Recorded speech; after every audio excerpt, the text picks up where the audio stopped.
You know that feeling when someone brings up something you used to care about deeply, and you have to perform like it still matters to you? That pause before you fake it, that's what this is about. There's a specific kind of discomfort that lives in that pause. The half second where you realize you've drifted so far from something you once cared deeply about that you now have to pretend you haven't. And the pretending isn't really for them, because admitting it out loud would mean confirming something you've been quietly avoiding. The person who cared about that thing doesn't really exist anymore.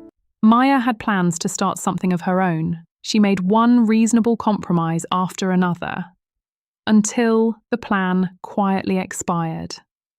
James used to be the person everyone called when things fell apart. He was genuinely present. Now he's the person who reads the message and means to reply. I call it the phantom self, the version of you that existed before something fundamental shifted. Not necessarily your childhood self, although it can be, but a specific person who had specific goals that felt urgent, who had a clear image of what they were building toward, and the kind of person they were becoming. That person didn't disappear in some dramatic moment. They eroded. Through accumulated experiences, through compromises that each felt small enough to justify, through the slow realization that life doesn't unfold the way you imagined. And at some point, you looked up, and they were just gone.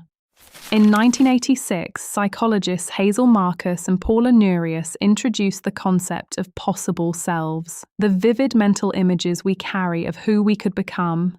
The ideal self, the expected selves, the musician, the person who actually finishes things, the version of you that follows through on what they said they would. These aren't vague wishes.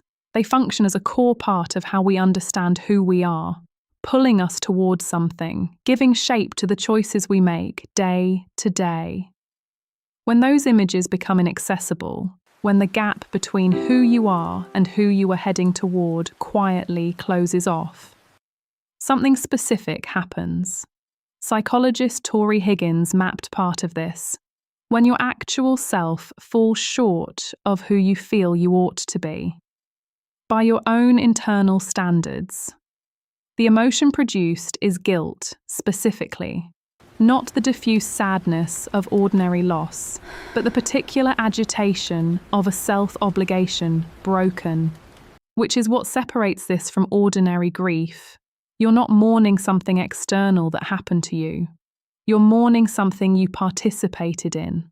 The phantom self doesn't just sit in memory, it still has something to say about the choices you've made, the goals you've let fade, the things you once told yourself you wouldn't compromise on. You know exactly what that earlier version of you would think. You can't argue with them, because they're using your own standards, from when those standards felt like the most honest thing about you. And the cruelest part of it is that the naivety you left behind wasn't weakness, it was certainty. You knew what you were building or aiming for, you knew who you were. Losing that doesn't feel like growth, it feels like something closer to a silent betrayal of the version of you that trusted the future.